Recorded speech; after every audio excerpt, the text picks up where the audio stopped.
Olá, boa noite. O Jornal da Record, a edição deste sábado, começa com uma notícia triste. O ex-jogador de futebol Fernandão morreu na madrugada de hoje em um acidente de helicóptero em Goiás. Fernandão, muita gente se lembra, jogou em vários clubes do Brasil e também do exterior. Olha, outras 4 pessoas morreram nesse mesmo acidente. Este vídeo é um dos últimos registros do ex-jogador. Fernandão, como era conhecido, aparece numa lancha no Rio Araguaia. As imagens são de pouco antes do acidente que aconteceu durante a madrugada.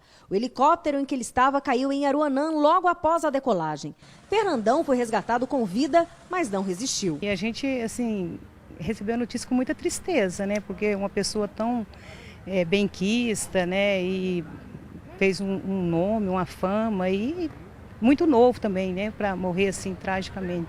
Outras 4 pessoas morreram, entre elas o piloto, um vereador da cidade de Palmeiras e um primo do governador de Goiás. As causas do acidente ainda são investigadas. O corpo de Fernandão vai ser velado aqui no ginásio do Goiás, onde ele começou a carreira e jogou por 6 anos. A cerimônia vai ser aberta aos fãs ainda esta noite. Estamos de luto oficial no clube por 3 dias, mas o luto do Goiás não é apenas de 3 dias, e sim um luto eterno. Os clubes onde Fernandão jogou usaram as páginas oficiais para homenageá-lo. O São Paulo descreveu o atacante como líder e querido por todos. O Internacional considera um dos jogadores mais importantes dos 105 anos do clube.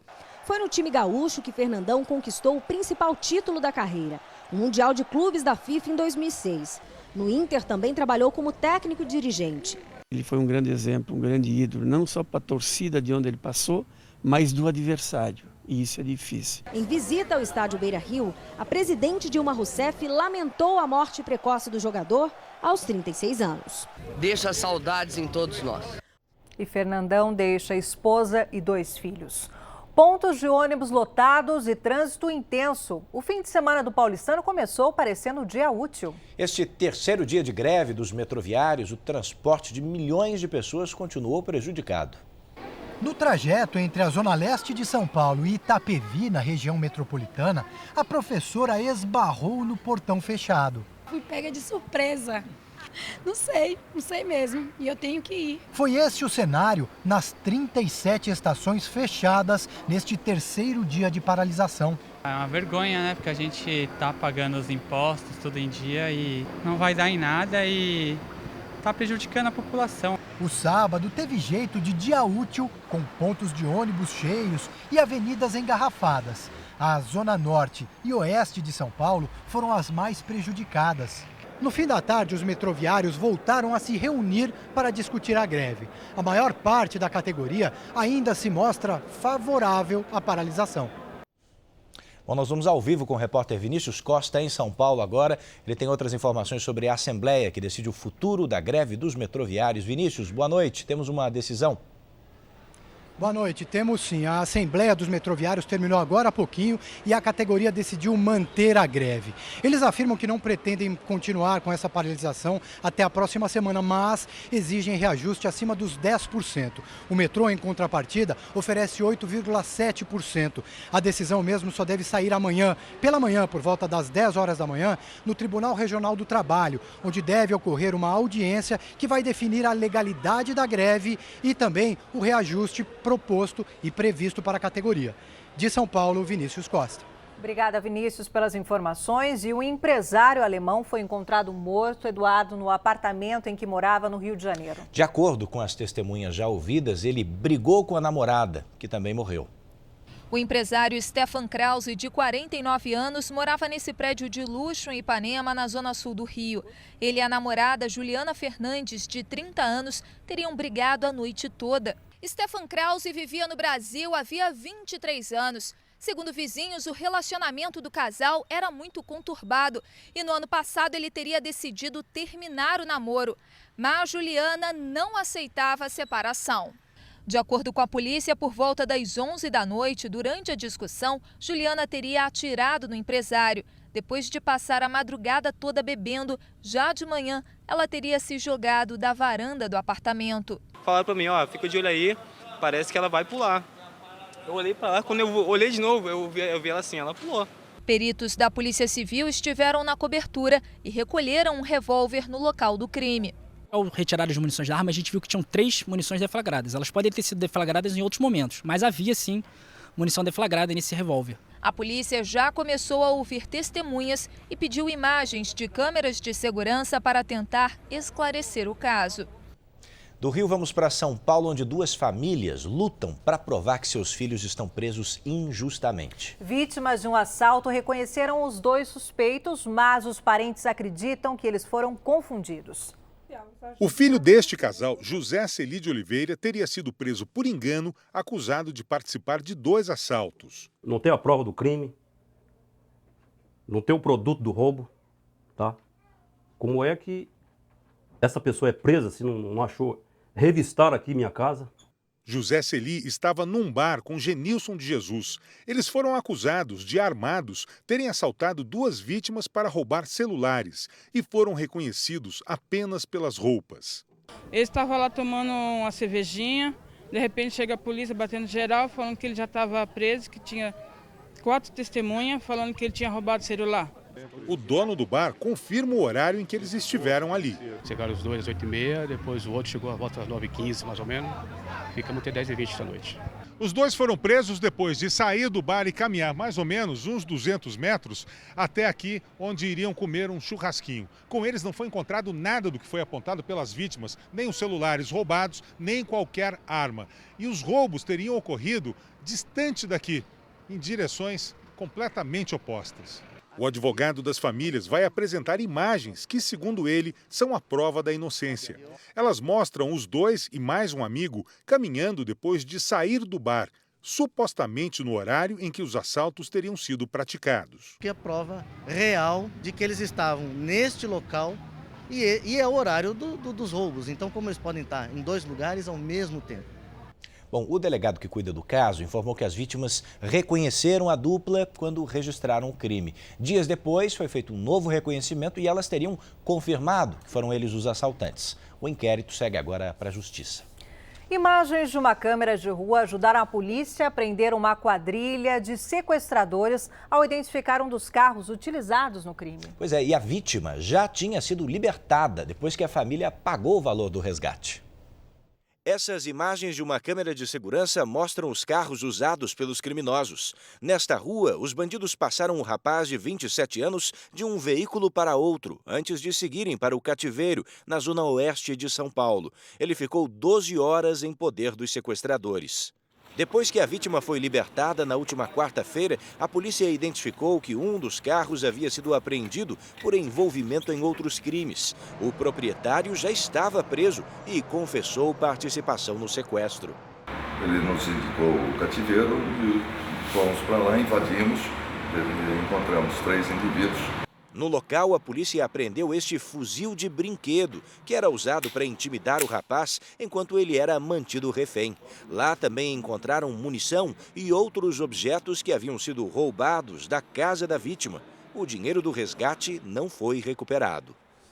Vamos falar agora da Marcha para Jesus, que reuniu hoje mais de 1 milhão de pessoas pelas ruas de São Paulo. O tema deste ano foi Copa do Mundo e, claro, teve muita animação, música e oração. Com faixas e bandeiras, uma imensidão de fiéis ganhou as ruas de São Paulo.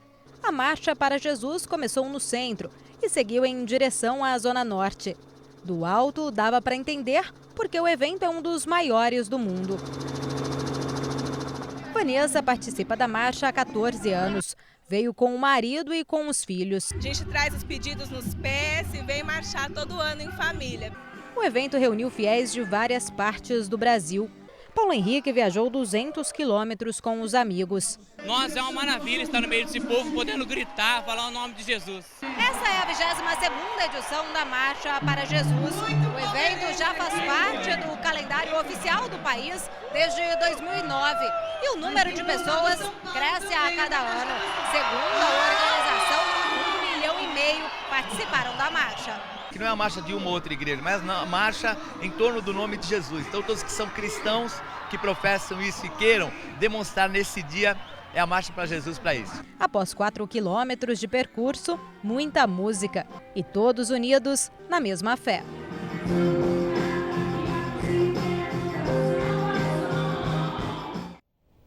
Uma nova pesquisa de intenção de voto mostra que, se a eleição fosse hoje, o governador Geraldo Alckmin seria reeleito em São Paulo. De acordo com o Instituto Datafolha, Alckmin tem 44% das intenções de voto. Em segundo está Paulo Scaff, com 21%. Na sequência, vem o ex-prefeito Gilberto Kassab, com 5%, e o ex-ministro Alexandre Padilha, com 3%. Votos em branco ou nulos somam 16%. A margem de erro é de 2 pontos percentuais, para mais ou para menos. A pesquisa entrevistou 2.029 eleitores entre os dias 13 e 5 de junho.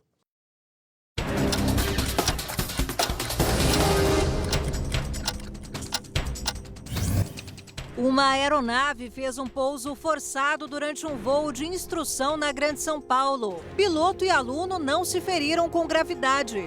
A causa do acidente é investigada. Uma motorista invadiu esta estação de metrô na Avenida Paulista. Por causa da greve, o local estava fechado e ninguém se machucou. Segundo a PM, a motorista não apresentava sinais de embriaguez.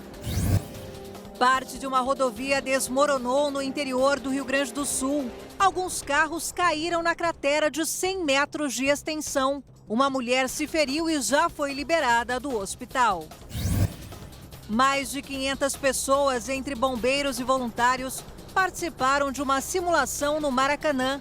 O plano será posto em prática em caso de emergência durante os Jogos da Copa do Mundo.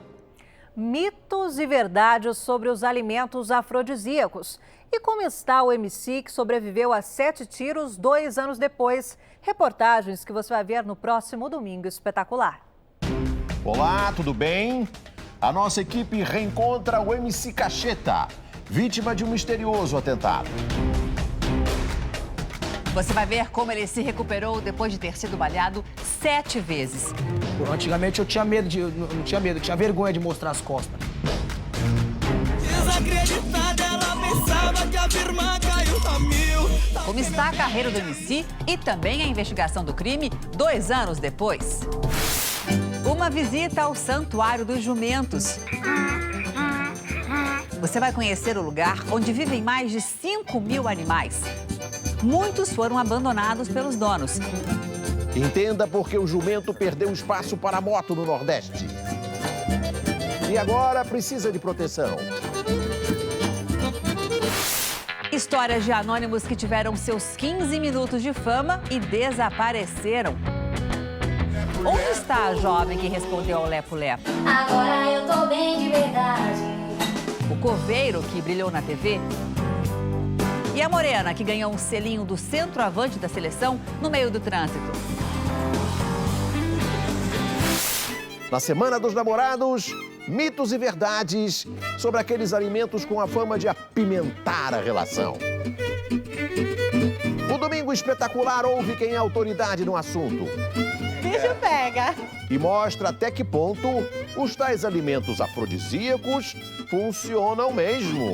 Tô precisando de um ventilador. Você não pode perder, é domingo. Depois da Hora do Faro. Até lá! Já estamos de volta para você saber que uma chuva forte causou estragos e deixou milhares de desabrigados no Paraná. Em Rolândia, no norte do estado, o temporal danificou 2 torres de transmissão. A gente se desespera, foi tudo muito rápido, a hora que a gente viu já estava desabando. Em Maringá e Cascavel, dezenas de pontos com alagamentos. Excesso de chuva acumulou toda a água descendo aqui a rua, né, que é muito íngreme, e aí acabou derrubando o muro, apesar de ser baixinho, levou a calçada. A forte chuva também atingiu o município de Pinhais, região metropolitana. Em Curitiba, a chuva que durou toda a noite alagou vários bairros. 15.000 pessoas foram afetadas. A prefeitura decretou estado de alerta. Segundo a Defesa Civil, em 10 horas, choveu a média para todo o mês de junho. Na hora de pagar imposto, a gente paga. Na hora de cobrar em tudo, a gente paga. E agora? As águas baixaram, mas a situação continua preocupante. Isto porque a meteorologia prevê a possibilidade de chuvas até a próxima terça-feira. A Defesa Civil está orientando as pessoas que moram em regiões de risco para irem até abrigos montados pela prefeitura. Mas muitas famílias se negam a sair por temerem saques em suas casas. Um chefe de cozinha famoso na TV espanhola morreu hoje durante um salto de paraquedas. Dario Bário, de 42 anos, participava de um festival de paraquedismo. Ele foi o único que não conseguiu abrir o equipamento e acabou se chocando contra um paredão de pedra. De acordo com os amigos, o chefe era experiente nesse tipo de salto. Agora veja essa. Na Inglaterra, um veterano de guerra fugiu do asilo para participar do aniversário de 70 anos do dia D. Bernard Jordan, de 89 anos, escapou durante uma caminhada. Ele serviu na Marinha Real Inglesa durante a Segunda Guerra Mundial e fez questão de ir à França para assistir às homenagens. Bernard voltou para o asilo hoje, mais orgulhoso do que nunca por ter feito parte das tropas que derrotaram os nazistas. Em Praia Grande, litoral de São Paulo, um homem suspeito de fazer parte de uma facção criminosa acabou assassinado. A morte gerou protestos e um ônibus foi incendiado. O coletivo foi incendiado nesta rua do bairro Anhanguera. O veículo tinha acabado de parar no ponto. A suspeita é que 2 homens tenham ateado fogo no ônibus. Ninguém ficou ferido e não há presos. A poucos metros dali, Rinaldo Bispo dos Santos, de 33 anos, morreu após ser atingido por um tiro de fuzil. Enquanto nossa equipe gravava as marcas na parede, foi atacada por moradores. Os tiros teriam sido disparados por 2 homens que passaram em um carro de cor prata e fugiram. A polícia ainda não tem a identificação deles. A sobrinha da vítima, de 18 anos, que também estava na residência, foi atingida. Ela foi atendida nesta unidade de saúde e liberada. Um vizinho ainda foi baleado e está internado neste hospital. Rinaldo, também conhecido como Talibã, era considerado um dos principais chefes de uma organização criminosa na Baixada Santista. Em maio do ano passado foi preso. A morte de Talibã e a queima do ônibus foram registradas nesta delegacia. A polícia investiga agora se os casos têm alguma relação. Nossa última reportagem da série especial sobre Goiás mostra paisagens de tirar o fôlego e lugares onde o turismo de aventura encontra tudo o que precisa: natureza e adrenalina.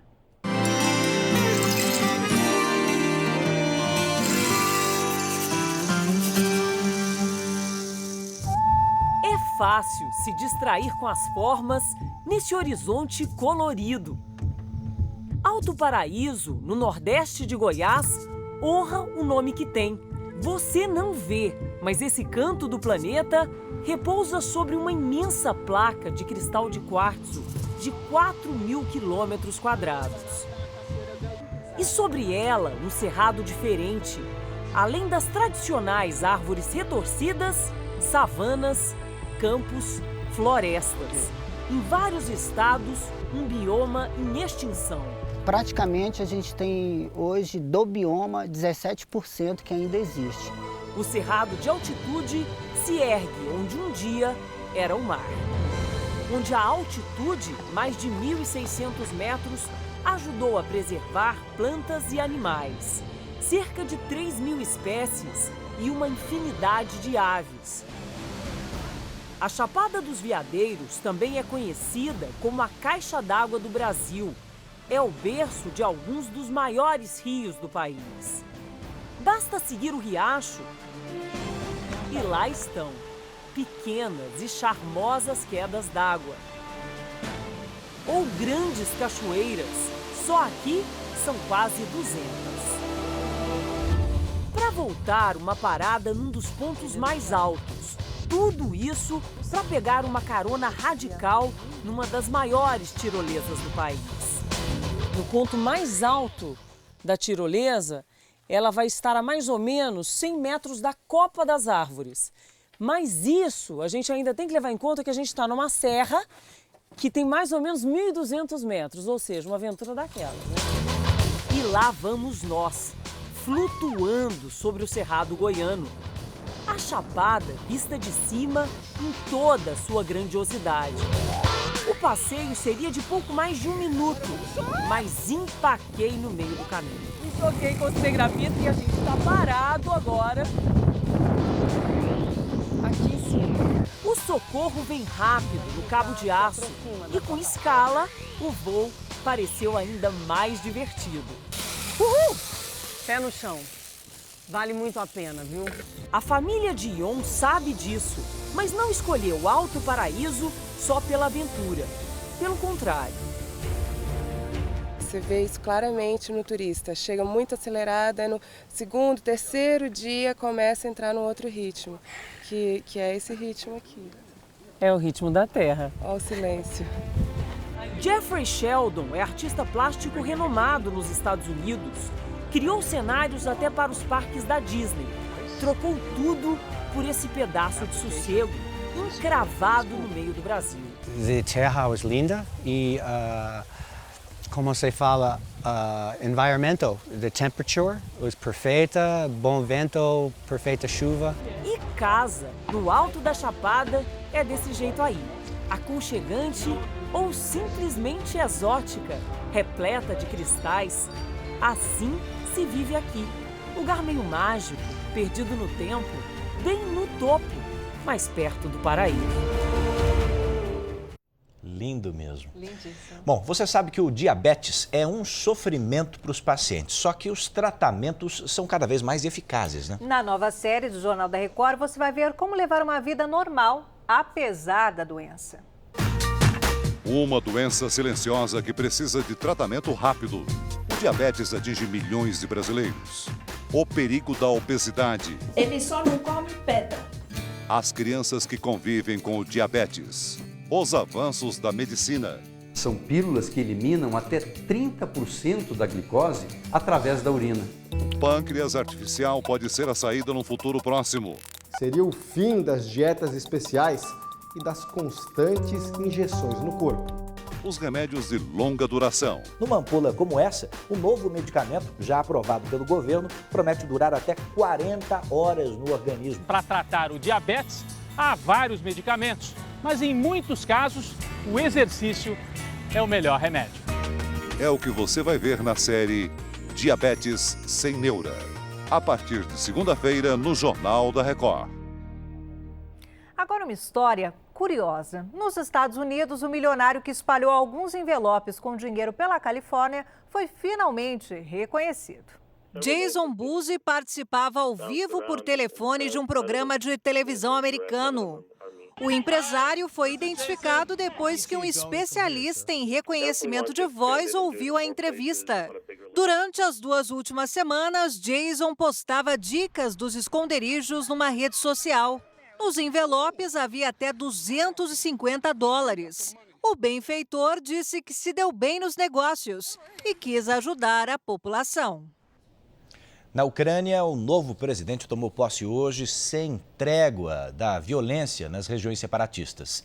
Em Donetsk, o assessor de um líder rebelde foi assassinado a tiros no centro da cidade. O homem pode ter sido morto por engano por causa da semelhança física com o chefe.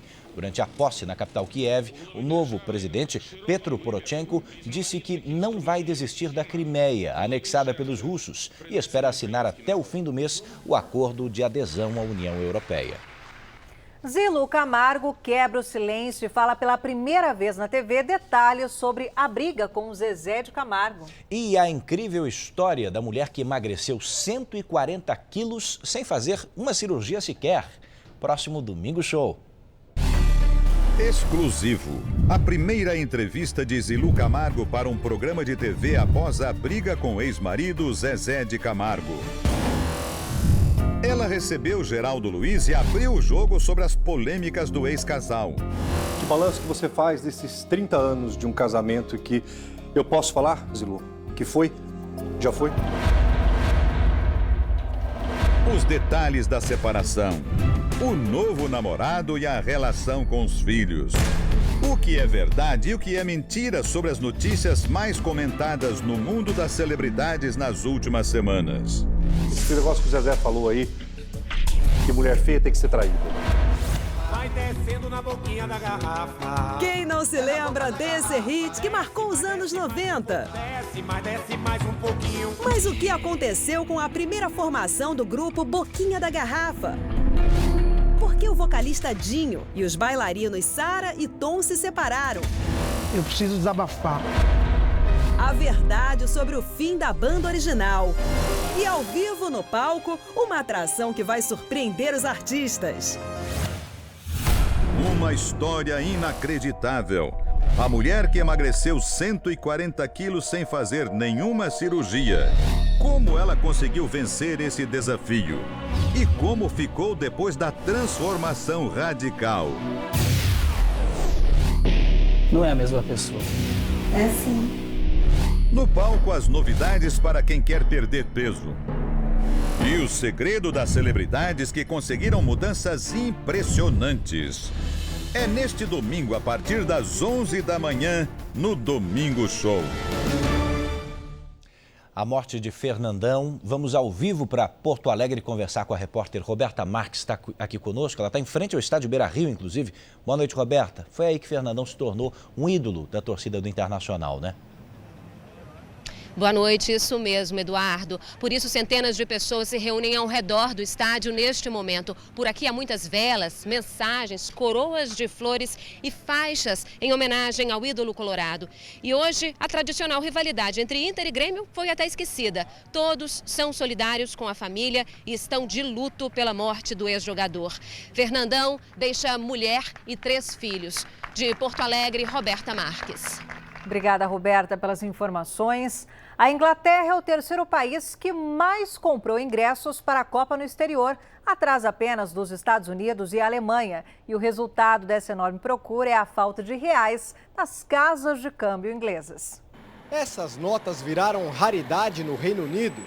Com a Copa do Mundo, a procura por reais disparou e os torcedores ingleses estão preocupados. Nessa rede de lojas de câmbio de Londres, apesar da bandeira do Brasil, os clientes já não conseguem comprar reais. O estoque da moeda brasileira acabou porque a demanda cresceu mais de 1000% em relação ao mesmo período do ano passado. Para os ingleses que estão prestes a embarcar, a recomendação é levar libras e tentar trocar o dinheiro direto no Brasil. A rede diz que vai providenciar uma nova remessa de reais antes da estreia da Inglaterra na Copa. Os Correios, que operam câmbio estrangeiro em todo o Reino Unido, também informam que já quase não há reais nas agências. Não existe um número oficial, mas estima-se que milhares de ingleses devem viajar para acompanhar a Copa do Mundo no Brasil. Paul já foi a vários mundiais, dessa vez desistiu por causa dos preços altos. Mas ele está confiante. Podem esperar festa. Os ingleses vão fazer o verdadeiro carnaval no Brasil.